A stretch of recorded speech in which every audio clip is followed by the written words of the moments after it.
Bonjour, je vous retrouve pour l'analyse des énergies de cette première nouvelle lune de l'année 2022 qui a lieu le 2 janvier à 18h35 heure de Paris sur le 13e degré du Capricorne.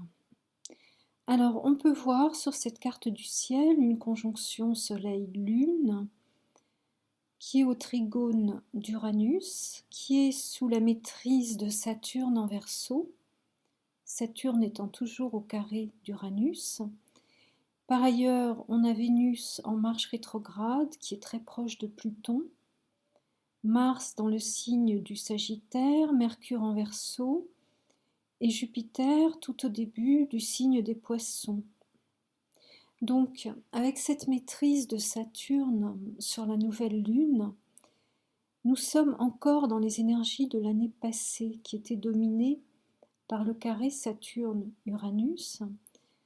C'est un aspect dont on a déjà parlé souvent, qui correspond à ces restrictions de liberté, à cette politique autoritariste, à cet univers du contrôle, cette chape de plomb sous laquelle nous sommes. Et l'aspect était exact pour la dernière fois le 25 décembre, ce qui s'est traduit, comme je le prévoyais, par une montée d'un cran supplémentaire dans les restrictions.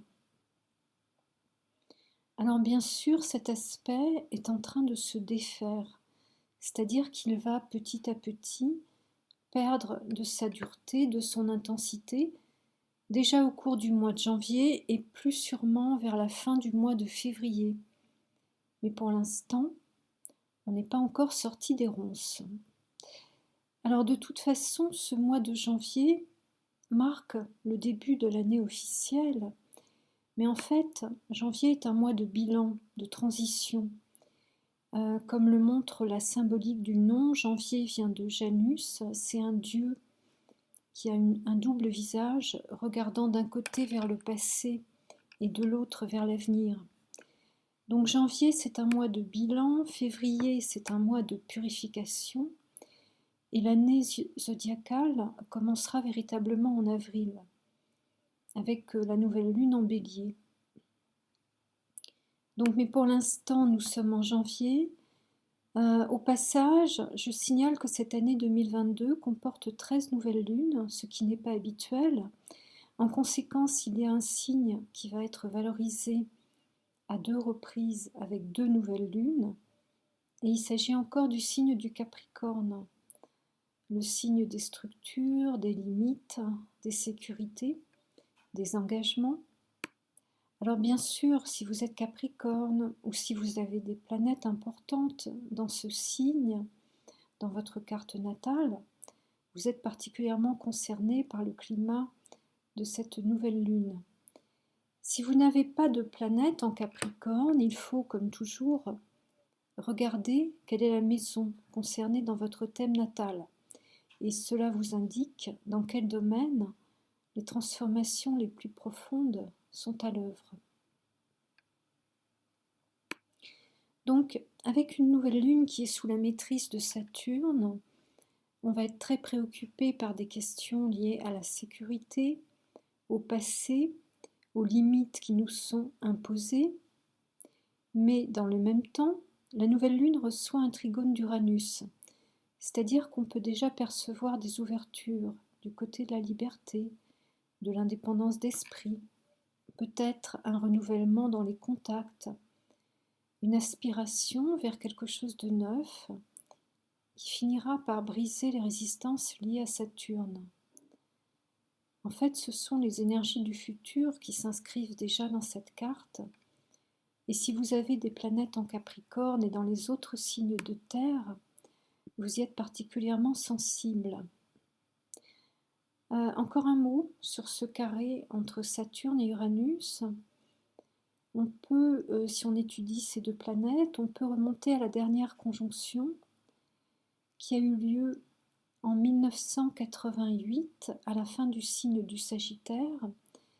Donc pour certains d'entre vous, c'est peut-être la possibilité de faire un lien avec des événements de 88 qui arrivent aujourd'hui à leur terme. Cela peut être le début d'un travail, d'une collaboration, etc. Alors, j'en reviens à Saturne, qui est actuellement sur le 13e degré du Verseau. Si vous êtes né vers le 1er ou le 2 février, vous êtes particulièrement touché par ce climat de blocage, cette chape de plomb, cette sensation de dépression éventuellement. Et cela est valable aussi pour les autres signes fixes, notamment les lions et les scorpions. Mais comme je l'ai dit, cela va s'éloigner petit à petit à partir de la fin du mois de février. J'en reviens aux configurations de ce 2 janvier.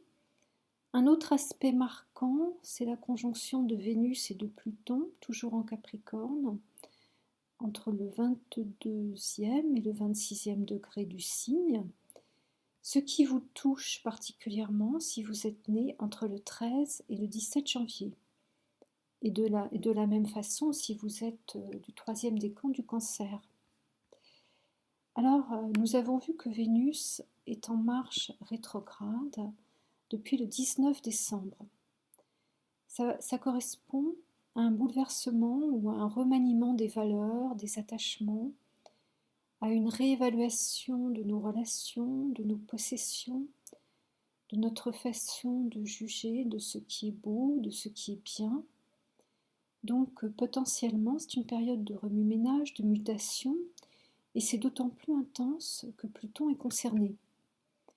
Pluton a tendance à balayer tout ce qui n'est pas vrai, tout ce qui n'est pas authentique, tout ce qui relève de la séduction, de la manipulation, des situations où l'apparence n'est pas en accord avec le fond. Tout cela va être mis au jour et détruit. On peut donc s'attendre à une période de purge émotionnelle, de remontée de souffrance enfouie, de libération de colère, de réaction passionnelle, de rupture avec des relations toxiques.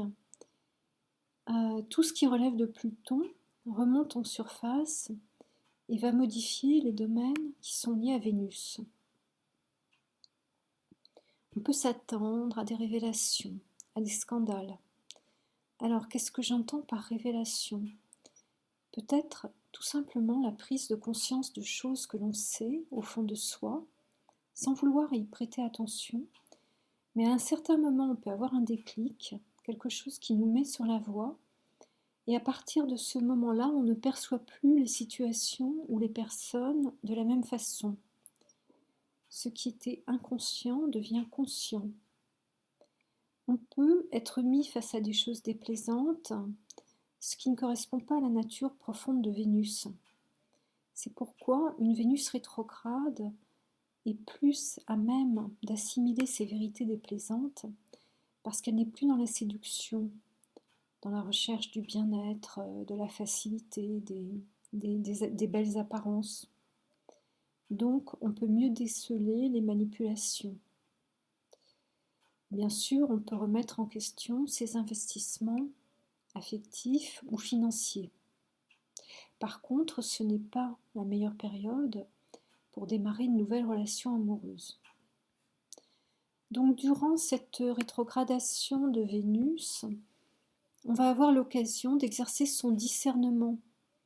Le discernement dont la Bruyère disait que c'était la chose la plus rare au monde, avant même les diamants et les perles. Alors, parmi les dates importantes à retenir, on a 3 conjonctions de Vénus à Pluton. La première s'est produite le 11 décembre, la deuxième le 25 décembre, et nous en aurons une autre le 3 mars. Donc beaucoup d'événements vont se succéder, qui vont toucher le plan affectif et financier durant cette période. Et l'autre date importante, c'est la conjonction de Vénus rétrograde au Soleil le 9 janvier sur le 19e degré du Capricorne. Il s'agit d'un moment d'éclaircissement, peut-être par le biais d'événements ou de rencontres ou d'intuitions Quoi qu'il en soit, il faut être très attentif à ce qui se présente autour de cette date. Si on vit dans une illusion, on va la briser. Bien sûr, alors si vous fêtez votre anniversaire autour de ce 9 janvier, vous avez cette conjonction Soleil-Vénus dans votre révolution solaire.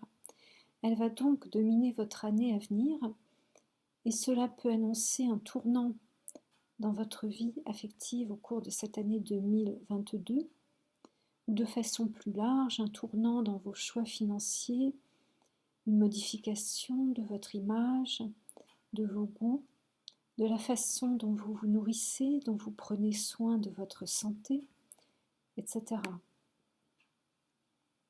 Si vous voulez plus de détails, vous pouvez aussi regarder ma vidéo sur cette rétrogradation de Vénus. Voyons à présent Mercure qui est en Verseau, ce qui nous promet une réactivation des contacts pour les Verseaux et pour tous les signes d'air. Et avec là encore une idée de réévaluation des relations, de retour en arrière, de réajustement à prévoir concernant les affaires, les démarches, les transactions en cours, parce que Mercure entame une marche rétrograde le 14 janvier.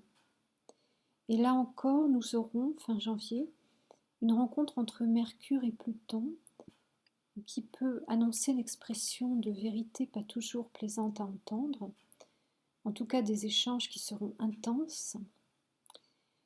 Et cette rétrogradation de Mercure se produit du 11e Verseau au 25e degré du Capricorne, ce qui touche pas mal de signes.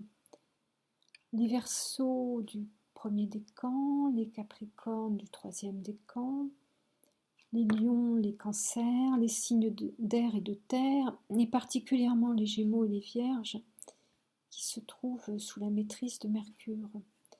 Donc on peut avoir beaucoup d'incertitudes dans l'air, des modifications dans les voyages, les déplacements, les rendez-vous, des changements dans les priorités, ce qui vient doubler en fait les effets de la rétrogradation de Vénus.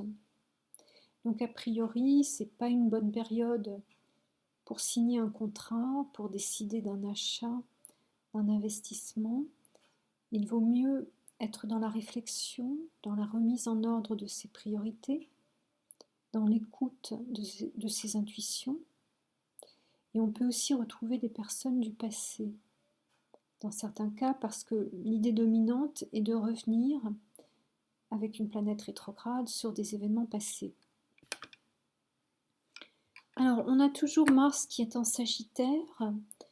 Dans ce signe, Mars est bien placé. Il annonce un regain d'énergie pour les signes de feu, mais aussi pour les Verseaux et les Balances. On peut combattre pour des idées, pour la justice.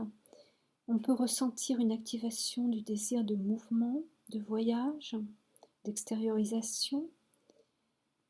Attention tout de même aux alentours du 11-12 janvier, au carré Mars-Neptune qui peut lancer sur de fausses pistes ou indiquer un gaspillage d'énergie. Là encore, il faut exercer son discernement comme indiqué avec Vénus. Pour finir, on va regarder le signe des Poissons.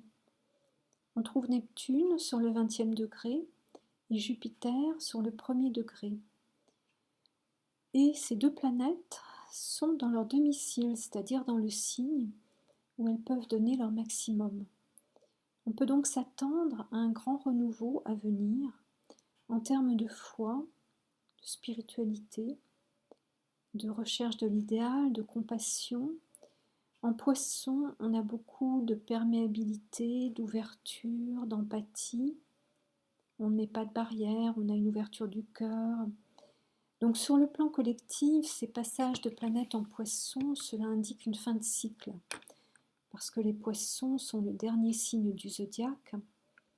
On est donc dans une période de transition relativement floue, une période de bilan avant un nouveau départ, mais qui ne se fera pas avant quelques années. Mais pour l'instant, ce passage va apporter beaucoup plus de fluidité, de facilité, d'ouverture, même de chance.